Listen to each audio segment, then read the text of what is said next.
성도 여러분, 좋은 월요일을 맞이하셨습니까? 3월 24일 월요일 DKBC 새벽 묵상을 시작하도록 하겠습니다. 오늘은 월요일이기 때문에 우리 주일 말씀을 살펴보는데요. 그 전에 우리 통독 한번 같이 살펴보도록 하겠습니다. 오늘 통독 말씀은 사무엘하 1장부터 3장까지인데요. 그래서 우리 통독 가이드 알려드리기 전에 먼저 이 사무엘하가 어떤 책인가 간단하게 구조를 설명해 드리도록 하겠습니다. 사무엘하라고 하는 이름에서 우리가 느낄 수 있는 것처럼 사무엘하는 사무엘서의 하반부입니다. 너무 간단한 얘기네요. 사무엘서가 원래 히브리어 성경에서는 한 책으로 되어 있는데 그것이 헬라어 성경으로 번역될 때 두 권으로 나뉘어졌죠. 상권과 후권으로 나눠졌습니다. 그래서 이 사무엘 하권에서 우리가 이제 사무엘의 이름을 사실 볼 수가 없습니다. 사무엘의 이름은 사무엘상에서만 등장하기 때문인데요. 이 사무엘상이 사무엘과 사울과 다윗의 이야기였다면 사무엘하는 온전하게 다윗의 이야기다라고 보실 수가 있습니다. 왜냐하면 사울이 사무엘상 끝부분에서 죽게 되기 때문이죠. 이 구조를 그냥 간단하게 살펴본다면 다윗의 성장기 혹은 성장 후에 몰락하는 어떤 그런 모습을 보여주고 있다라고 볼 수가 있는데, 먼저 첫 번째로는 다윗이 유다의 왕이 됩니다. 여러분 잘 아시는 것처럼 유다라고 하는 것은 12지파 중에 하나의 지파죠. 유다 지파 안에는 시므온 지파가 합쳐져 있습니다. 이미 여호수아 때 사사기 때부터 시므온 지파는 독립적인 지파가 되지 못하고 유다에 이렇게 병합되어 있는 그런 지파의 모습을 보여주고 있었습니다. 그래서 여기서 말하는 유다라고 말하는 것은 유다와 시므온, 즉 두 지파를 말하는 것입니다. 그리고 이때 당시에 다윗이 유다 왕이 될 때 나머지 10지파는 그 이스보셋이라고 하는 사울의 아들을 왕으로 세웠습니다. 2장 10절과 11절 말씀에서 보실 수가 있는데요. 사울의 아들 이스보셋이 이스라엘 왕이 될 때에 나이가 40세며 2해 동안 왕위에 있으니라. 유다 족속은 다윗을 따르니, 이렇게 되어 있죠. 그리고 다윗은 헤브론에서 유다 족속의 왕이 되었다, 이렇게 기록을 합니다. 헤브론이라고 하는 지역은 유다의 가장 남쪽에 있는 지역입니다. 그보다 더 남쪽에 부엘세바라고 하는 곳이 있는데, 이 부엘세바는 사실상 사람이 살 수 있는 어떤 한계, 사람이 상주할 수 있는 한계로서 가장 남단에 있는 마을이라고 볼 수 있고요. 제대로 된 어떤 도성으로서는 그보다 조금 더 위에 있는 헤브론이라고 하는 지역이 실질적으로 가장 남쪽에 있는 도시고 유다의 중심지였다, 이렇게 보실 수가 있습니다. 바로 그 헤브론에서 다윗이 유다의 왕이 됩니다. 자, 그랬다가 이제 이 다윗과 이스보셋 사이에 전쟁이 계속해서 벌어지면서 이스보셋이 죽게 되고, 나중에는 북쪽의 10지파들도 다윗을 받아들이게 되죠. 그래서 7년 6개월 동안 다윗이 유다 족속의 왕으로 있었다가 그것이 4장까지 나오고요. 그 다음에 5장에서 이스라엘의 모든 장로들이 다윗에게 와서 다윗을 이스라엘 전체의 왕으로 삼게 됩니다. 그래서 그 이후에는 예루살렘으로 옮겨가서 33년 동안 온 이스라엘과 유다 전체를 다 다스리는, 12지파를 다 다스리는 왕으로서 다윗이 활동하게 되는데, 물론 그 내용은 계속해서 이어집니다. 24장 끝까지 다윗의 통치는 계속해서 이어지게 되는데요. 다만 12장까지는 다윗의 전성기였다면 13장 이후부터는 다윗 가문이 전체적으로 몰락하는 이제 그런 내용들이 나오고 있습니다. 제가 단어를 그냥 하나만 선택해야 돼가지고 몰락이라는 표현을 썼는데 좀 애매하긴 하죠. 왜냐하면 다윗은 완전히 몰락한 것까지는 아니니까요. 자, 이 사이에 어떤 사건이 있었습니까? 바로 그 유명한 밧세바 사건이 있었습니다. 그 죄의 결과로서 다윗의 가문이, 다윗 자신이 몰락한 건 아니고 다윗 가문이 여러 가지 트러블들을 겪게 되는데, 그 내용이 13장부터 20장까지 내용에 나오게 됩니다. 그래서 13장 1절을 보시면 맨 첫 절에 딱 이렇게 이야기합니다. 그 후에 이 일이 있으니라. 여기서 말하는 그 후라고 하는 것이 바로 다윗이 밧세바를 취한 사건이고요.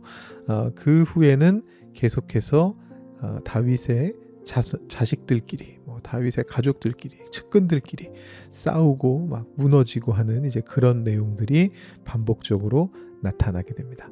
그리고 21장부터 24장까지는 부록에 해당하는 내용인데, 이제 그 내용은 우리가 같이 한번 살펴보도록 하겠습니다. 우리 사무엘하 이렇게 한번 전체적인 구조 살펴봤고요. 여러분들께서 이렇게 보시면서 12장까지는 다윗이 계속해서 성장해가는, 딱 절반이죠. 성장해가고 위대해져가는 그런 스토리고, 13장 이후로는 이 다윗이 계속해서 조금씩 무너지는 이제 그런 내용이다. 이렇게 이해하시면서 전체 내용을 살펴보시면 될 것 같습니다.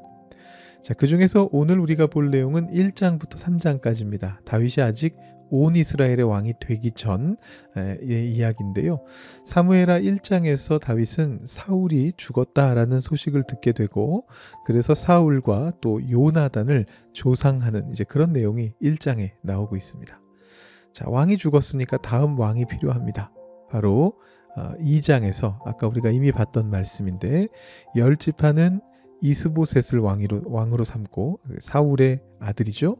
그리고 유다 지파는, 유다와 시므온은 다윗을 왕으로 삼는 그런 장면이 2장에서 나오게 됩니다. 자, 그리고 2장 뒷부분부터 3장까지 쭉 이어지는 얘기는 뭐냐 하면, 다윗의 이제 측근 중에 하나인 요압과 이스보셋의 측근 중에 하나인 아브넬이라고 하는 두 장수가 계속해서 물고 물리면서 싸움을 하기도 하고, 서로 속고 속이고 형제를 죽이고 여러 가지 전투의 과정들이 벌어지는 이제 그런 장면들이 나오는데, 최종적으로는 3장에 가서 요압이 아브넬을 죽이는 일이 벌어집니다. 이것은 이제 북쪽에 있었던 이스보셋의 세력이 완전히 무너진다는 것을 보여주는 결정적인 사건입니다. 그래서 그 내용이 2장과 3장에 걸쳐 나오고요. 사무엘하 3장 제목이 다윗의 아들들이라고 적혀 있는 이유는 3장 맨 앞부분에 다윗의 아들에 대한 기록이 나오고 있기 때문입니다. 그런데 그거는 전체 스토리에서 핵심은 아닙니다.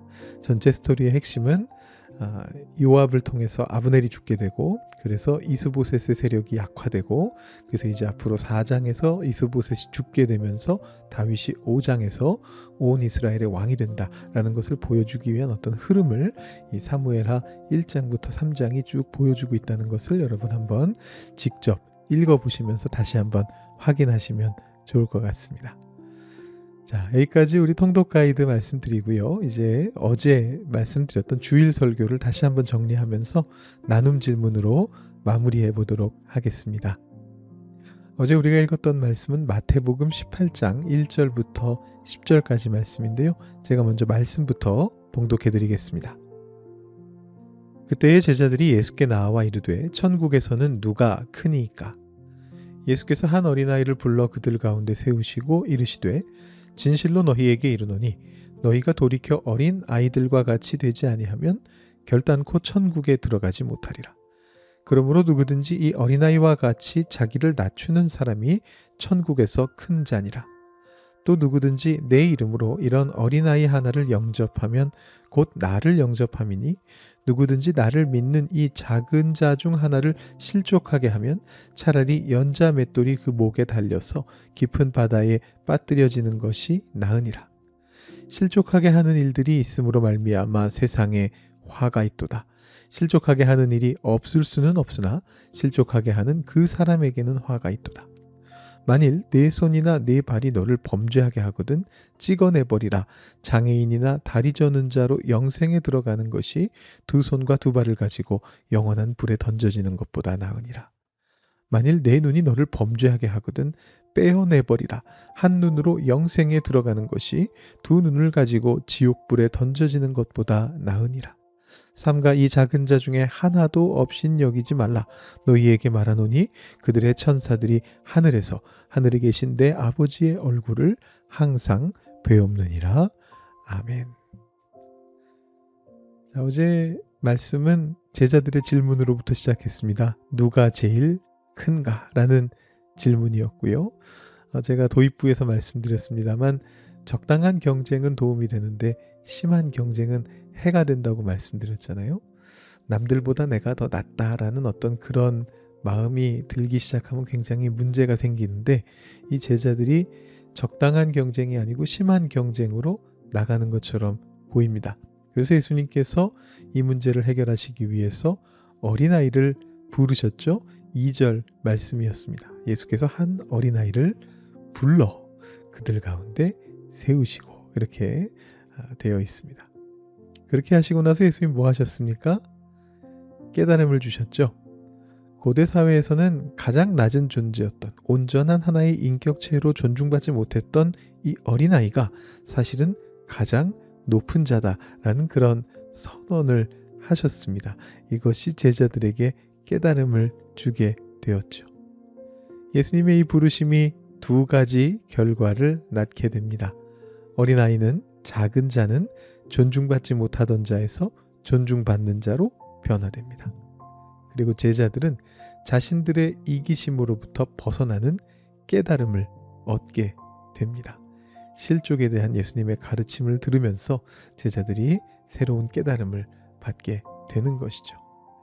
이런 깨달음이 오늘 이 순간에도 우리에게 주어집니다. 어제 말씀을 정말 짧게 단순화해서 말씀을 드려봤는데요. 우리 나눔 질문으로 넘어가기 앞서서 한 가지 말씀드리고 넘어가야 될 게 있는 것 같습니다. 그게 뭐냐 하면 어제의 설교는 사실은 두 가지 주제가 합쳐져 있었다라는 것입니다. 여러분 혹시 느끼신 분들이 계셨는지 모르겠습니다. 제가 인지하고 있었는데 그 내용을 추가로 더 설명을 드리면 오히려 여러분들이 또 설교를 쭉 들으시면서 혼란스러우실까봐 제가 일부러 그냥 모호하게 넘어갔습니다. 그런데 사실 이 설교는 명백하게 두 개의 주제를 합쳐 놓은 것입니다.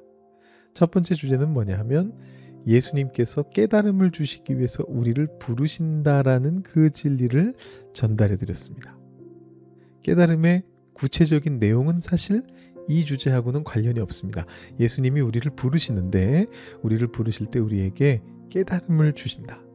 지난주에는 제가 은혜를 주신다는 말씀을 드렸는데 이번 주에는 깨달음을 주신다라는 그 사실을 알려드리려는 그 주제가 하나 있고요. 두 번째 주제는 그 하나의 사례로서 마태복음 18장에 나오는 그 사례는 뭐였냐 하면 작은 자들을 높여야 된다라는 이 교회 공동체에서 우리가 따라야 되는 윤리적인 명령을 사례로서 제시한 겁니다. 그래서 사실은 이 1번 주제와 2번 주제는 똑같은 건 아닙니다. 1번의 사례로서 2번이 있는 거였습니다. 그래서 혹시라도 어제 설교 들으시면서 조금 혼란스러우셨던 부분이 있으셨다면 이 부분을 살펴보시면서 주제가 두 가지였구나. 그래서 그 중에 어떤 한 가지를 내 삶에 적용하면 되겠구나. 이렇게 생각하시면 되겠다라는 생각을 해봅니다. 사실은 이것을 나눔 질문 전에 여러분들께 설명드린 이유는 뭐냐 하면 나눔 질문도 그렇게 두 가지 주제를 하나씩 질문으로 만들었기 때문입니다. 주보에 나와 있는 나눔 질문을 보시면요. 첫 번째 질문이 방금 말씀드린 예수님이 우리에게 깨달음을 주신다라는 점에 대한 질문입니다. 어린아이처럼 잘 모르던 여러분들께 하나님께서 어떤 지혜를 가르쳐 주셨습니까? 과거의 경험에 대해서 묻는 건데요. 여러분들께서 혹시 지금까지 신앙생활 하시면서 여러 번의 경험이 있으셨을 것 같은데 무언가 이거구나 라는 그런 깨달음을 경험하셨던 그런 경험이 있다면 한번 생각해 보시고 여러 사람이 같이 계실 경우에는 그것을 한번 나누어 보시라 라는 취지로 이 나눔 질문을 드렸고요. 두 번째 질문은 그 사례에 해당하는 우리가 어디까지 낮아질 것인가, 우리가 어떻게 다른 사람들을 섬길 것인가 라는 그 주제에 대한 질문입니다. 그래서 어린아이의 시선까지 낮아진 겸손한 마음으로 여러분 주변에 어떤 섬길 곳이 있는지 한번 찾아보십시오라는 그런 질문이었습니다. 자, 그래서 이 두 가지 질문이 모두 마태복음 18장으로부터 나왔고 어린아이라고 하는 그 비유로부터 나온 것입니다만 주제는 서로 다릅니다. 여러분께서 오늘은 두 가지를 꼭 다 해보시지는 않으셔도 돼요. 어제 말씀을 들으시면서 여러분 마음에 어떤 게 더 와 닿으셨는지 한번 생각해 보시고, 만약에 예수님께서 나에게 주셨던 어떤 깨달음에 대한 것이 강하게 마음속에 와 닿으셨다면 1번 질문을 한번 생각해 보면서 하나님께 감사하시고 또 새로운 깨달음을 주시길 위해서 기도하시면 좋겠고요. 만약에 낮아져야 된다, 내가 겸손해져야 된다, 이 부분이 더 여러분들의 마음속에 와 닿으셨다면 2번 질문을 생각하시면서 이번 한 주 동안, 이번 사순절 동안, 올 한 해 동안 어떤 섬김을 할 것인가를 여러분 생각해 보시고 묵상해 보시면 될 것 같습니다. 이 두 가지 제목을, 질문들을 다 답하지 않으셔도 됩니다. 방금 말씀드린 것처럼 하나를 선택하셔서 한번 묵상해 보시는 시간 가지시고요. 이어서 기도하시면서 오늘 새벽 묵상을 마무리하시면 되겠습니다.